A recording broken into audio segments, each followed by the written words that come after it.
प्रभु यीशु मसीह के प्रिय और मधुर नाम में आप सबों को मेरा नमस्कार। इस लॉकडाउन के पीरियड में मैं विश्वास करता हूं कि आप सब अपने अपने घरों में सुरक्षित हैं, भले हैं और भले चंगे रह करके परमेश्वर की भक्ति और परमेश्वर की आराधना कर रहे हैं। जो वचन आज हमारे लिए पढ़ा गया लूका रचित सुसमाचार उसके 19वें अध्याय के 1 से लेकर के 10 पदों तक हमारे लिए उसमें जक्कई के जीवन का वर्णन है कि किस प्रकार जक्कई के जीवन में परिवर्तन आया। और इससे पहले कि हम जक्कई के जीवन से कुछ सीखने का प्रयास करें, हम लूका के ही 18वें अध्याय को देखेंगे। उसके 18वें वचन से आगे वहाँ एक और व्यक्ति के बारे में वर्णन दिया हुआ है। वो व्यक्ति जो था यीशु मसीह के पास आकर के ये प्रश्न पूछता है कि अनंत जीवन का अधिकारी होने के लिए मैं क्या करूं, अर्थात अनंत जीवन को प्राप्त करने के लिए मैं क्या करूं।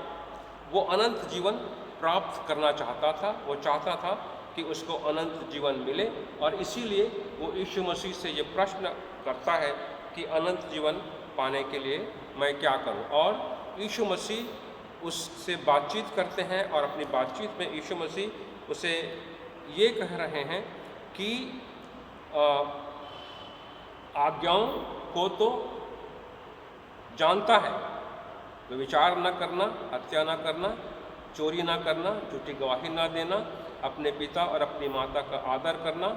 तो वो कहता है कि मैं तो इन सब को लड़कपन ही से मानता आया हूँ। ये व्यक्ति जो था वो सारे आज्ञाओं को जो परमेश्वर की ओर से दिए गए थे, जो इस वचन में लिखा हुआ है, उन सब को वो माना करता था। वो कहता है कि मैं तो इन सब को अपने बचपन से, अपने लड़कपन से मानता आया हूँ। लेकिन यीशु मसीह उसकी दशा को समझ जाते हैं और तब वहाँ आगे लिखा हुआ है, यीशु ने उससे कहा, तुझ में अब भी एक बात की घटी है, अपना सब कुछ बेचकर कंगालों को बांट दे और तुझे स्वर्ग में धन मिलेगा और आकर मेरे पीछे हो ले। यीशु मसीह ने उसके सामने ये एक चुनौती रखी कि अपना सब कुछ, जो कुछ उसके पास था, उस सब को वो बेच करके कंगालों में बांट दे। लेकिन आगे लिखा हुआ है, और यह सुनकर वो बहुत उदास हुआ क्योंकि वो बड़ा धनी था। ये व्यक्ति धनी व्यक्ति था, वो अनंत जीवन का अधिकारी होना चाहता था, लेकिन उसके जीवन में ये धन जो था वो आड़े आ गया और एक तरह से हम कह सकते हैं कि वो अनंत जीवन को प्राप्त नहीं कर सका। और इसी अध्याय को जब हम आगे पढ़ते हैं तो यीशु मसीह ने इस बात को भी कहा कि धनवान का स्वर्ग के राज्य में प्रवेश करना कठिन है। यीशु ने कहा धनवान का परमेश्वर के राज्य में प्रवेश करना कैसा कठिन है। परमेश्वर के राज्य में धनवान के प्रवेश करने से ऊंट का सुई के नाके में से निकल जाना सहज है। और सुनने वालों ने कहा, तो फिर किसका उद्धार हो सकता है? उसने कहा, जो मनुष्य से नहीं हो सकता वो परमेश्वर से हो सकता है। एक बड़ी कठिन बात इस व्यक्ति के जीवन में आ गई कि वो धनवान था और इसलिए वो स्वर्ग के राज्य में प्रवेश करने से वंचित हो जाता है। धन उसके अनंत जीवन में एक तरह से बाधक बन जाता है। अब आइए हम जक्कई के जीवन को देखने का प्रयास करें और वहाँ 19वें अध्याय के पहले पद से लेकर के 3 पद को जब हम पढ़ते हैं तो वहाँ ऐसा लिखा हुआ है कि वह यरीहो में प्रवेश करके जा रहा था और देखो जक्कई नाम एक मनुष्य था जो चुंगी लेने वालों का सरदार था और धनी था। वह यीशु को देखना चाहता था कि वह कौन सा है, परंतु भीड़ के कारण देख न सकता था क्योंकि वो नाटा था। जक्कई के जीवन का एक छोटा सा वर्णन हम यहाँ देख रहे हैं। उसके बारे में यहाँ 5 बातें लिखी हुई हैं। पहली बात ये कि वो यरीहो का निवासी था, यरीहो में रहा करता था क्योंकि यीशु मसीह यरीहो से होकर के गुजर रहे थे। उसी समय जक्कई के बारे में यहाँ बात हो रही है।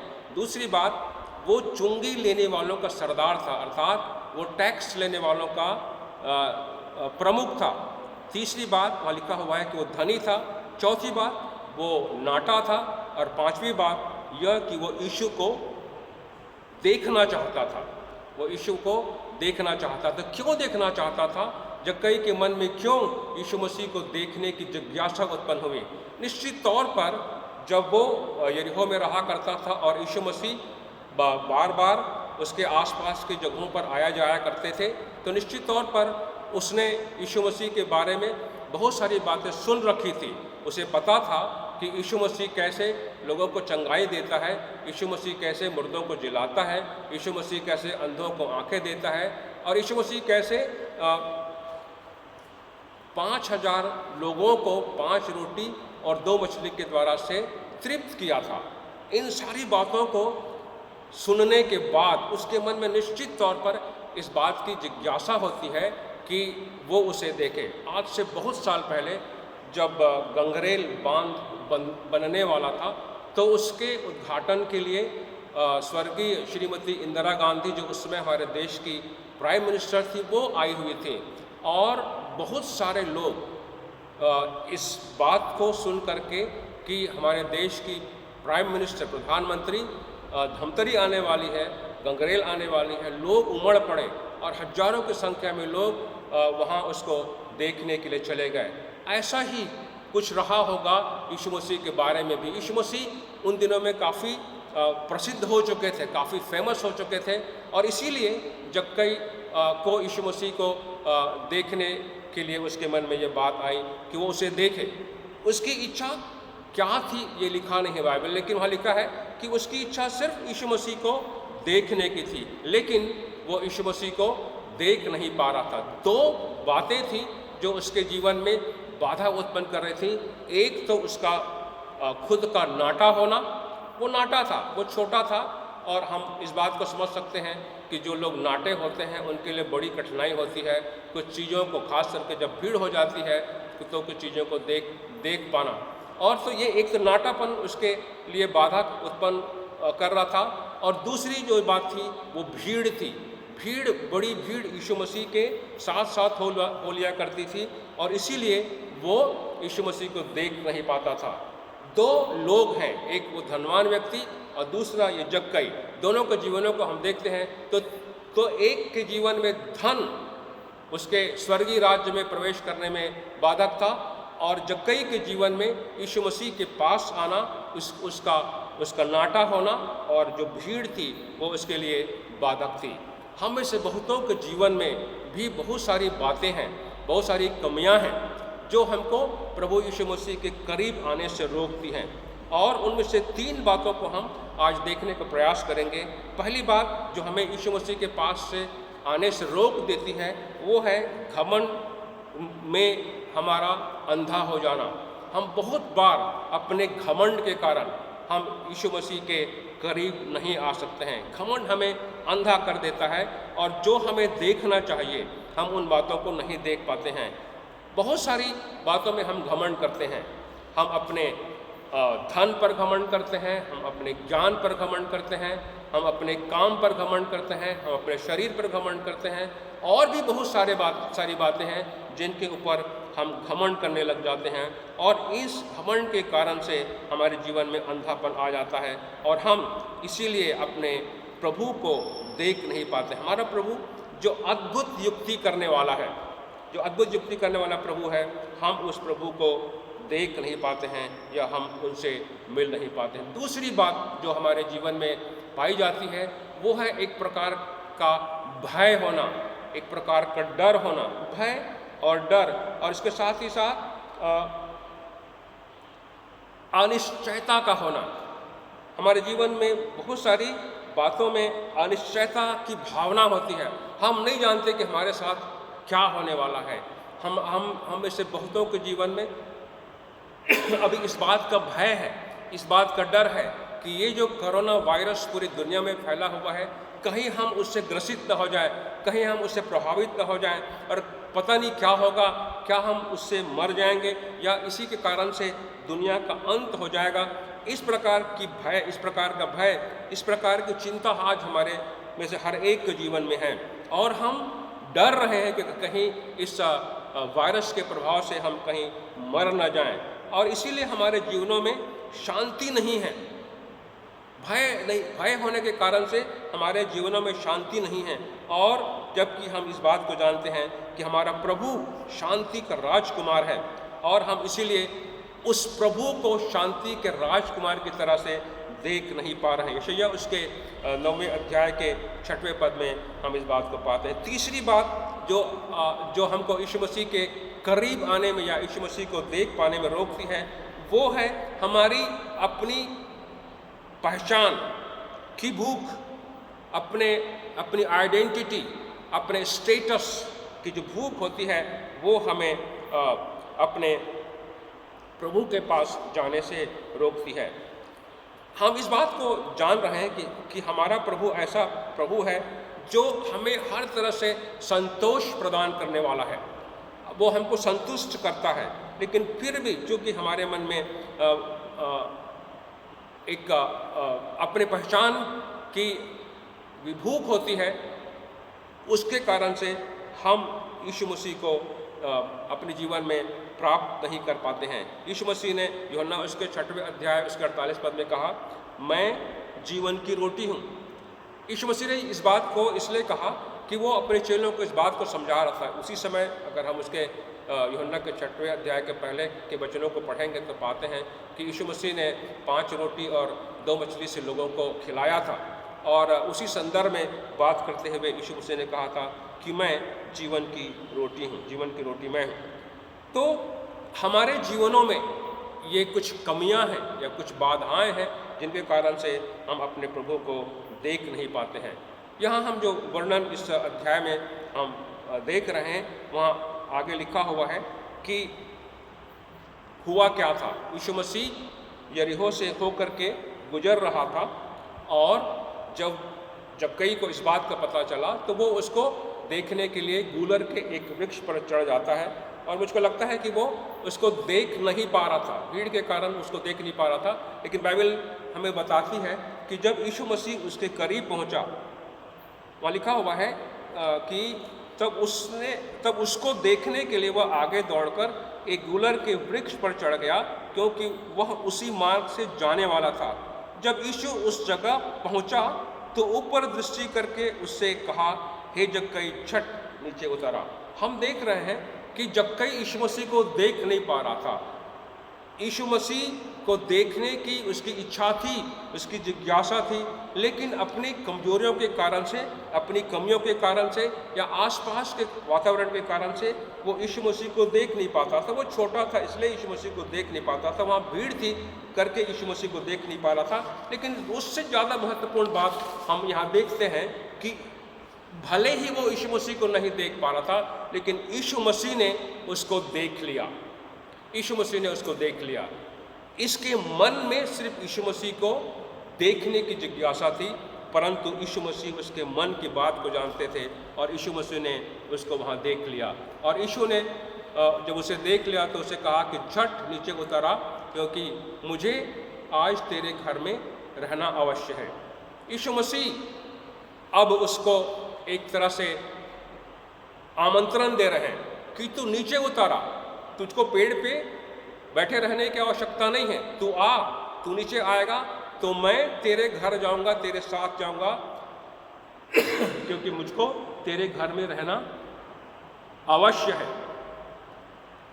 और जब यीशु मसीह के इस आह्वान को या इस आदेश को हम कर सकते हैं, या यीशु मसीह के इस बात को जब वो सुना तो वहाँ लिखा हुआ है कि वो तुरंत उतर कर आनंद से उसे अपने घर को ले गया। जक्कई को जैसे ही यीशु मसीह ने कहा तू नीचे उतरा, मुझको तेरे घर में जाकर के रहना है, तो तुरंत उतर गया वो, और यीशु मसीह के इस बात को सुन करके उसके मन में आनंद हो गया, क्योंकि उसको उम्मीद नहीं थी। वो तो सिर्फ यीशु मसीह को देखना चाहता था, वो उसको नहीं पता था कि यीशु मसीह उसको ऐसा भी कुछ कहेगा कि तू नीचे उतर और मैं तेरे घर में जाऊंगा और तेरे घर में रहूंगा। लेकिन जब इस बात को सुनता है, वह लिखा है कि वो आनंद से उसे अपने घर ले गया। उसके मन में बहुत खुशी उत्पन्न हो गई, मतलब जो उम्मीद वो किया नहीं था, जो उसने सोचा भी नहीं था, उसके जीवन में वो बातें हो रही थी। वो यीशु मसीह को देखने की मंशा रखता था, लेकिन यीशु मसीह उसको कहता है कि मैं तेरे घर में आज रहना चाहता हूँ। और ये उसके लिए बहुत ही खुशी और बहुत ही आनंद की बात थी। लेकिन हम देखते हैं कि कभी कभी हमारे आसपास के वातावरण में ऐसी बातें होती हैं। वहाँ जो आसपास जो लोग थे वो लोग कहने लगे, लिखा यह देखकर सब लोग कुड़कुड़ा कर कहने लगे, यह तो एक पापी मनुष्य के यहाँ जा उतरा है। यह तो एक पापी मनुष्य के यहाँ जा उतरा है। बहुत बार हमारे जीवनों में इस प्रकार की बातें हमको देखने को मिलती हैं कि जब हम कभी कुछ हमारे जीवन में अच्छी बातें होने लगती हैं तो आसपास का जो वातावरण होता है वो हमारे लिए बाधाएं उत्पन्न करती है। लेकिन जक्कई के जीवन में हम देख रहे हैं कि प्रभु जब आ गया तो उसके जीवन में एक परिवर्तन आ गया।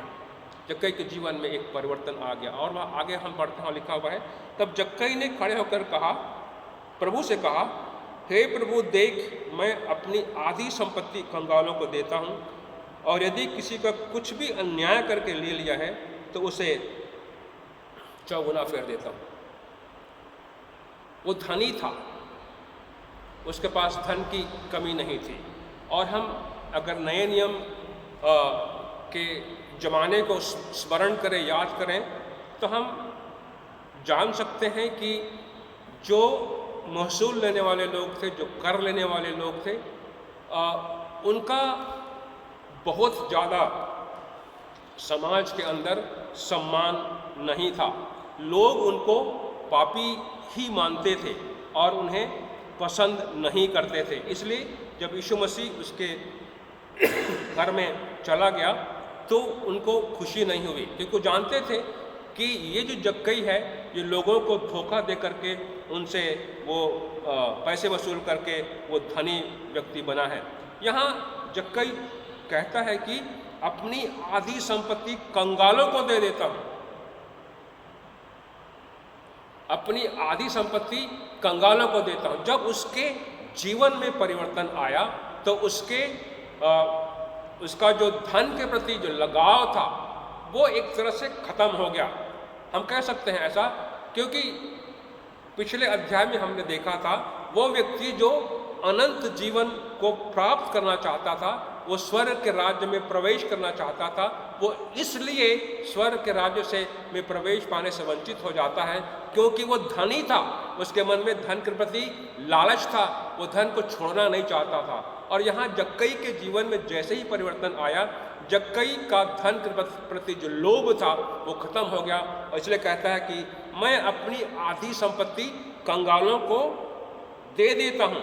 और इसके साथ ही साथ यह भी कहता है वो कि अगर किसी को अन्याय करके ले लिया है, कुछ भी अन्याय करके लिया है, तो मैं उसे 4 गुना वापस करने को तैयार हूँ। अर्थात वो जो बेईमानी से उसने जो कुछ कमाया था वो तो देने को तैयार हो गया हो, लेकिन बहुत सारा जो वो ईमानदारी से भी कमाया हुआ था उसमें से भी वो दे देने को तैयार हो जाता है।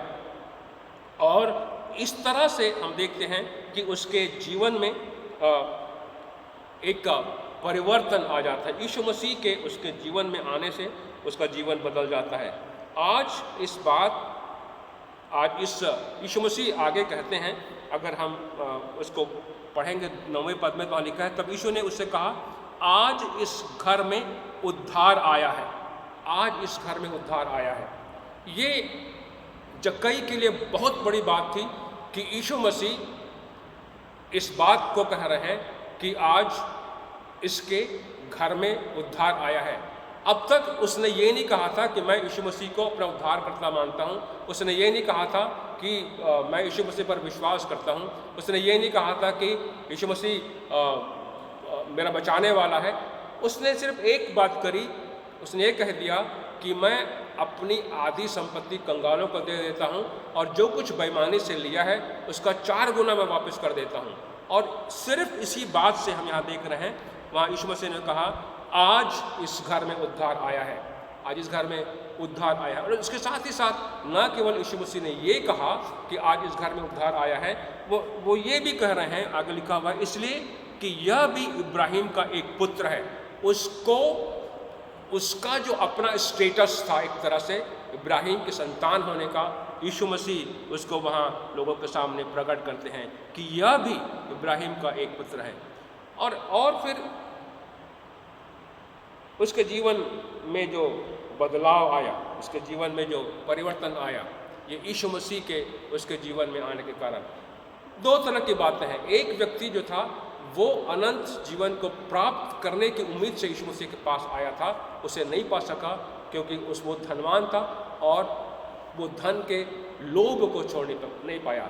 जक्कई एक दूसरा व्यक्ति जो यीशु मसीह को सिर्फ देखना चाहता था, उसके मन में सिर्फ यीशु मसीह को देखने की इच्छा थी, लेकिन यीशु मसीह उसके मन की इच्छा को जान करके वो कहता है कि जक्कई तो नीचे उतारा, मुझे आज तेरे घर में रहना है। अर्थात यीशु मसीह ने स्वयं उसके जीवन में उद्धार के लिए एक अवसर प्रदान किया और जक्कई जो है उद्धार को प्राप्त करता है और यीशु मसीह उसके लिए कह रहे हैं कि आज इस घर में उद्धार आया है और यह भी इब्राहिम का एक पुत्र है। और इसी के साथ ही साथ एक और बहुत महत्वपूर्ण बात हम यहाँ पढ़ते हैं और जो हमारे लिए हम सब के लिए महत्वपूर्ण हो सकता है। यीशु मसीह ने यह भी कहा, क्योंकि मनुष्य का पुत्र खोए हुओं को ढूंढने और उनका उद्धार करने आया है। एक तरह से यीशु मसीह का अपना जो मिशन था, यीशु मसीह के जीवन का जो उद्देश्य था, वहाँ वो इस बात को स्पष्ट करते हैं कि मनुष्य का पुत्र अर्थात यीशु मसीह इस संसार में इसलिए आया है कि वो लोगों को उद्धार दे, लोगों का उद्धार करे, खोए हुओं को ढूंढने और उनका उद्धार करने आया है। जो लोग खोए हुए हैं, संसार में आज भी बहुत सारे लोग खोए हुए हैं, संसार में आज भी बहुत सारे जक्कई हैं। प्रियो, हमने जब यीशु मसीह को अपने जीवन में ग्रहण किया है, जब हम यीशु मसीह को जानते हैं कि वो मेरा उद्धार करता है, तो ये मेरी जिम्मेदारी बनती है कि हम उन सारे जक्कइयों को जो आज इस दुनिया में हैं, हम ढूंढने वाले बने। वो तो ये जक्कई यीशु मसीह को देखना चाहता था, लेकिन वास्तविकता में यीशु मसीह ने उसे ढूंढ लिया। ये हमारी जिम्मेदारी है और इसलिए हमने जब यीशु मसीह को पा लिया है, इसलिए हमारी जिम्मेदारी बनती है कि हम अपने जीवनों के द्वारा से प्रभु यीशु मसीह को प्रदर्शित करने वाले बने। यीशु मसीह को हम अपने जीवन में दिखाने वाले बन से, मेरे जीवन के द्वारा यीशु मसीह दिखाई दे, और जब यीशु मसीह मुझ में दिखाई देगा तो बहुत सारे लोग मेरे जीवन के द्वारा से प्रभु यीशु मसीह को स्वीकार करेंगे और वो यीशु मसीह के पास आएंगे और वो उस उद्धार को इसके लिए प्रभु यीशु मसीह संसार में आया, जैसे उसने कहा कि मनुष्य का पुत्र खोए हुओं को ढूंढने और उनका उद्धार करने आया है। हम सब यीशु मसीह के इस उद्धार को स्वीकार करके, ग्रहण करके उस स्वर्गीय राज्य में, जहाँ वो धनवान प्रवेश करना चाहता था लेकिन नहीं कर पाया, निश्चित तौर पर हम लोगों के लिए उद्धार के मार्ग को बताने वाले हो सकते हैं। हम जानते हैं उद्धार यीशु मसीह से ही है, लेकिन जब हमने उद्धार को अनुभव किया है तो उसे दूसरों तक फैलाना, उसे दूसरों को बताना हमारी स्वयं की जिम्मेदारी है। परमेश्वर करे इन वचनों के द्वारा से हम बहुतायत की आशीष प्राप्त करें। आइए हम छोटी सी प्रार्थना करेंगे। पवित्र सेनाओं के यहोवा पिता परमेश्वर, हम तेरा धन्यवाद करते हैं। तू अनुग्रहकारी और दयालु ईश्वर है। तूने हमें ये अवसर प्रदान किया पिता परमेश्वर कि हम तेरे वचनों को सीख सकें और जान सकें कि तू हमारे लिए इस संसार में आया है। प्रभु जी, हमें से हर एक की सहायता कर कि ऐसे कठिन समय में, ऐसे परेशानी के समय में, जब पूरी दुनिया में भय और डर का वातावरण है, प्रभु जी ऐसी सहायता कर कि हम निरंतर तेरे चरणों पर बने रहें, अपने जीवन को तेरे हाथों में समर्पित कर सकें। हमारा जीवन दूसरों के लिए ज्योति का कारण बन सके और हम यीशु मसीह को अपने जीवनों के द्वारा से प्रदर्शित करने वाले बन सकें। हर एक की सहायता कर, हर एक की अगुवाई कर। सारी बातों को धन्यवाद के साथ हम तेरे प्यारे पुत्र प्रभु यीशु मसीह के प्रिय और मीठे नाम से मांगते हैं, सुनो ग्रहण कर। आमीन।